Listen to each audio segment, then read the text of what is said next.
Hello students, हम कर रहे थे सुप्रीम कोर्ट। लास्ट सेशन में हमने सुप्रीम कोर्ट की कंपोजिशन की एंड आज हम इस सेशन में सुप्रीम कोर्ट है इसके जुडिक्शन एंड पावर्स करेंगे। अगर हम जुडिक्शन की बात करते हैं, जुडिक्शन का मीनिंग क्या होता है, तो सुप्रीम कोर्ट कौन कौन से एरिया में अपनी पावर को यूज कर सकती है, मीनिंग कौन से एरिया में डिसीजन दे सकती है, हम इसको जुडिक्शन कहते हैं। तो जुडिक्शन ऑफ सुप्रीम कोर्ट, ये जुडिक्शन कॉन्स्टिट्यूशन ने दिया है, तो कॉन्स्टिट्यूशन के अकॉर्डिंग इसका जुडिक्शन बहुत ही ज्यादा वाइड है। तो हमारी सुप्रीम कोर्ट है, हमारे जो भी राइट्स मिलती हैं, हमारी लिबर्टीज हैं, इनको प्रोटेक्ट करती है। कॉन्स्टिट्यूशन को फाइनल इंटरप्रेट कौन करता है? सुप्रीम कोर्ट ही करती है। तो सुप्रीम कोर्ट को हम फाइनल कोर्ट ऑफ अपील कहते हैं। हमारे इंडिया में सुप्रीम कोर्ट से ऊपर कोई भी कोर्ट नहीं है जिसमें हम अपील कर सकते हैं। तो ये हमारे कॉन्स्टिट्यूशन की गार्जियन भी है, तो इसको प्रोटेक्ट करने वाली सुप्रीम कोर्ट है। जो केस चल रहा है बेसिक स्ट्रक्चर ऑफ कॉन्स्टिट्यूशन, इसको हम अमेंड नहीं कर सकते हैं। तो बेसिक स्ट्रक्चर को प्रोटेक्ट करने का सबसे इंपॉर्टेंट रोल कौन प्ले कर रहा है? सुप्रीम कोर्ट ही कर रही है। And final interpreter of the constitution, constitution अगर आप इसको कॉन्स्टिट्यूशन को देखते हो, इसकी स्टडी करते हो, तो इसकी जो लैंग्वेज है हमको कई बार समझ नहीं आती है। जब हम इसको एक्सप्लेन करते हैं, इंटरप्रेट करते हैं, अगर आप इंटरप्रेट करोगे आप अपने अकॉर्डिंग करोगे, अगर मैं करूंगी मैं अपने अकॉर्डिंग करूंगी। इसीलिए जो कॉन्स्टिट्यूशन का फाइनल इंटरप्रेटर है वो सुप्रीम कोर्ट ही मानी जाती है। And guarantor of the fundamental rights of the citizen, हमारे कॉन्स्टिट्यूशन ने हमको फंडामेंटल राइट्स दिए हैं। जो फंडामेंटल राइट्स हैं इसको प्रोटेक्ट कौन करता है? सुप्रीम कोर्ट ही करती है। अगर हमारे फंडामेंटल राइट्स को कोई वायलेट करता है तो हम डायरेक्टली सुप्रीम कोर्ट को अप्रोच कर सकते हैं। तो सुप्रीम कोर्ट के रिगार्डिंग जो हमारी कॉन्स्टिट्यूशन के ड्राफ्टिंग कमेटी के मेंबर थे AKIR, उन्होंने क्या कहा है? He said the Supreme Court of India has more powers than any Supreme Court in any part of the world. पूरे वर्ल्ड में किसी भी सुप्रीम कोर्ट के पास इतनी पावर्स नहीं है जितनी हमारी कंट्री में सुप्रीम कोर्ट के पास है। इवन कि यूएसए की सुप्रीम कोर्ट के पास भी इतनी पावर्स नहीं है जितनी इंडिया की सुप्रीम कोर्ट के पास पावर है। तो ये क्या डिफाइन करता है? हमारे कॉन्स्टिट्यूशन ने सुप्रीम कोर्ट को बहुत सी पावर्स दी हुई हैं। तो जो इसकी पावर्स हैं, जुडिक्शन है, अगर हम इसको क्लासिफाई करें तो वो कितने पार्ट्स में क्लासिफाई हो सकती है? तो हम इसको 8 पार्ट्स में क्लासिफिकेशन करते हैं। First one is original jurisdiction, then writ jurisdiction, उसके बाद आता है appellate jurisdiction, advisory jurisdiction, a court of record, constitutional interpretation, judicial review, other powers. तो इस तरह हम 8 पार्ट्स में अपने कॉन्स्टिट्यूशन के अकॉर्डिंग जो सुप्रीम कोर्ट को पावर्स दी गई हैं इसको डिवाइड करते हैं। एंड आज हम इस सेशन में ओरिजिनल जुडिक्शन क्या होता है इसको डिस्कस करेंगे। Original exclusive right of the supreme court, हमारे कॉन्स्टिट्यूशन ने ही डिफाइन किया है original जुडिक्शन of the supreme court, जो बहुत ही इंपॉर्टेंट बन जाता है क्योंकि इसका मीनिंग क्या बनता है? ओरिजिनली मीनिंग अगर कोई डिस्प्यूट अराइज होता है उस पर केस को कहां फाइल किया जा सकता है, तो उसको suit only and only supreme court में ही किया जाएगा। तो ओरिजिनल जुडिक्शन के अंडर आते हैं। इट मींस क्या हो गया? Dispute regarding different units of Indian federation. India एक फेडरल कंट्री है, तो हमारे फेडरल कंट्री में सेंटर एंड स्टेट्स हैं। अगर मान लो सेंटर एंड स्टेट में कोई डिस्प्यूट अराइज होता है तो उसको अगर डिस्कस करना है कहां किया जाएगा? सुप्रीम कोर्ट में ही किया जाएगा।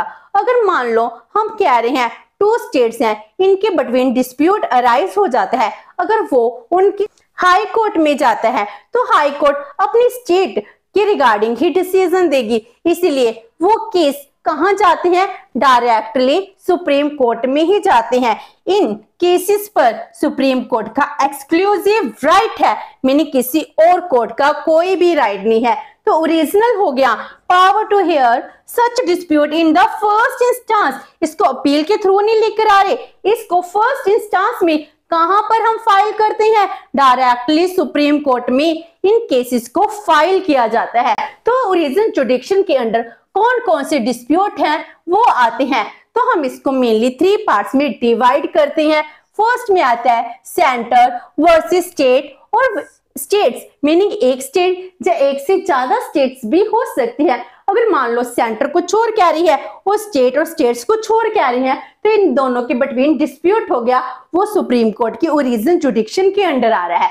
And number 2 centre plus centre के साथ अब क्या हो गया, एक स्टेट या एक से ज्यादा स्टेट इन्वॉल्व है, वर्सेस स्टेट एंड स्टेट्स। तो सेंटर के साथ कुछ स्टेट्स होगी एंड इसके केस किसके साथ चल रहा है, एक स्टेट और एक से ज्यादा स्टेट्स के साथ डिस्प्यूट है।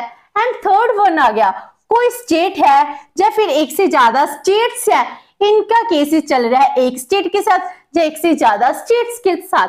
तो ये डिस्प्यूट भी कहां आएंगे, सुप्रीम कोर्ट के ओरिजिन जुडिक्शन में आते हैं। इस तरह से हम 3 कैटेगरीज में ओरिजिन जुडिक्शन के पावर्स को डिवाइड करते हैं। तो इनके रिगार्डिंग जो भी डिस्प्यूट हैं सुप्रीम कोर्ट की ओरिजिन जुडिक्शन के अंडर आते हैं, सुप्रीम कोर्ट का एक्सक्लूसिव राइट माना जाता है। लेकिन कुछ केसेस ऐसे हैं जो ओरिजिन जुडिक्शन के अंडर सुप्रीम कोर्ट के अंडर नहीं आ रहे, jurisdiction does not extend to. कौन कौन से एरिया हैं, जैसे any pre constitution treaty, agreement, covenant, engagement etcetera.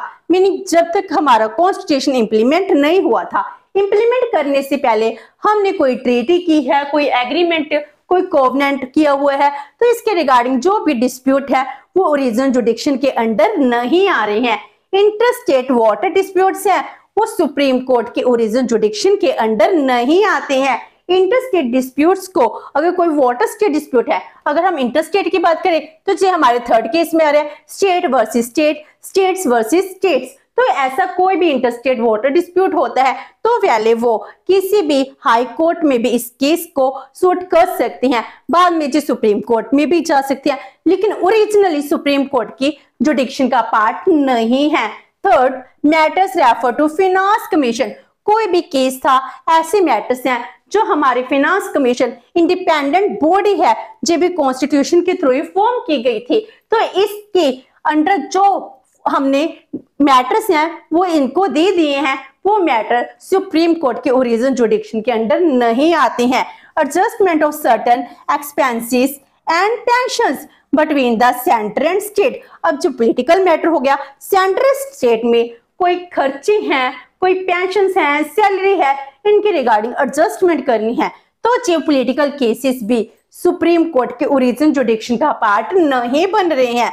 Ordinary dispute of commercial nature, अगर कोई कमर्शियल नेचर बिजनेस के रिगार्डिंग डिस्प्यूट है, ओरिजिन जुडिक्शन के अंडर नहीं आता है।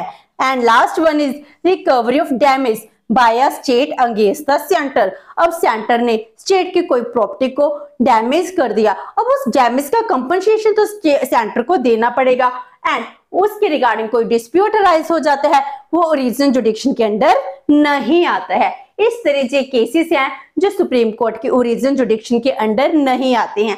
अगर हम कहें ओरिजिन जुडिक्शन के अंडर फर्स्ट केस कब सूट हुआ था, तो वो हुआ था 1961 में, जो वेस्ट बंगाल वर्सेस सेंटर के बिटवीन एक डिस्प्यूट अराइज हुआ था। वो किसके रिगार्डिंग था, coal bearing areas acquisition and development act 1957। इसके रिगार्डिंग वेस्ट बंगाल है एंड सेंटर है, लैंड के रिगार्डिंग इनके अंडर एक डिस्प्यूट अराइज हो जाता है, जिसके रिगार्डिंग ये केस सबसे पहले सुप्रीम कोर्ट में जाता है। तो इस तरह सेंटर एंड स्टेट में ओरिजिन जुडिक्शन है, कोई डिस्प्यूट है, वो सभी की सभी सुप्रीम कोर्ट के ओरिजिन जुडिक्शन के अंडर ही आते हैं। तो आज हमने इस सेशन में ओरिजिन जुडिक्शन है इसको डिस्कस किया है। नेक्स्ट सेशन में हम इसका रिट जुडिक्शन है वो डिस्कस करेंगे। होप सो कि आपको ये सेशन अच्छा लगा होगा। अगर आपकी कोई क्वेरी है तो post comment box, and video अच्छी लगी तो please like and share with your friends. Thank you so much and have a nice day.